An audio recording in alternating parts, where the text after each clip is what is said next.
I grew up in Conneaut, and I've lived in the county my entire life.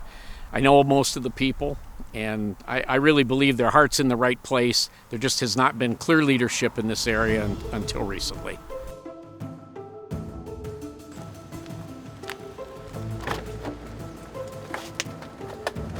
Many of the people that are committing crimes in Ashtabula County are committing those crimes because of a drug addiction, because of a mental health condition.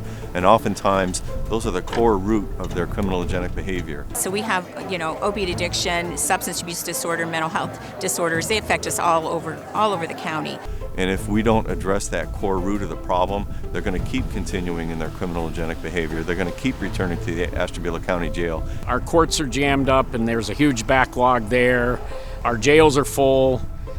We're transporting mental health patients and addicted patients routinely. It's time to fix the problem. The Ashtabula County Jail currently has a 77% recidivism rate. What that means is 77% of the inmate population is returning to jail within 1 year. That's unsustainable. And about 85 to 90% of our individuals with a severe and persistent mental illness or a severe mental illness also have a co-occurring drug and alcohol diagnosis. They're all in with each other, and if you don't get better on your own, you come out worse than you went in. Inmates suffering from a medical or a mental health crisis, we only have one room that's available to accommodate them.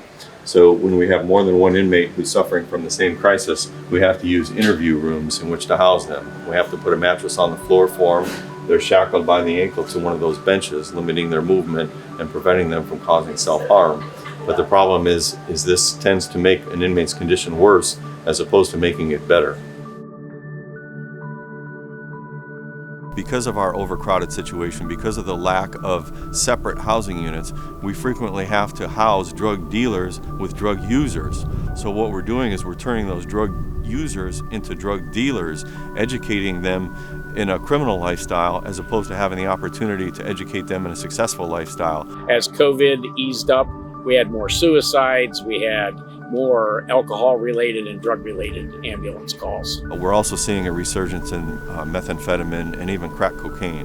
So all this is still taking place at the same time, despite the challenges that we face because of COVID. We are not really providing services that fix anything. We are just storing them for the length of their sentence. And what we hope to do is to be able to address all these issues.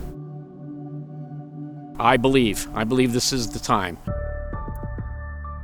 Issue 1 will provide us with a new jail with adequate space to house the appropriate number of inmates who are currently committing crimes, but at the same time it's going to provide us with an adequate space to provide programs, to provide classes, to provide opportunities for those inmates while they're serving their time, so that when they're released, they're not continuing in that same cycle of crime. That's really the goal, getting folks into treatment, whether they're in the jail or whether they're in the community. Getting them into treatment is the goal so that they can go back to being successful members of the community.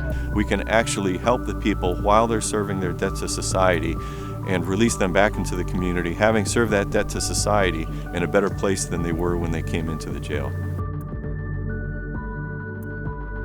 I think our entire community are good people. The majority of people within this community want to help other people. They want to see the lives of other people improve. And what we hope to accomplish upon passage of Issue 1, that we can start to have a positive impact on our community and start to turn this difficult situation around.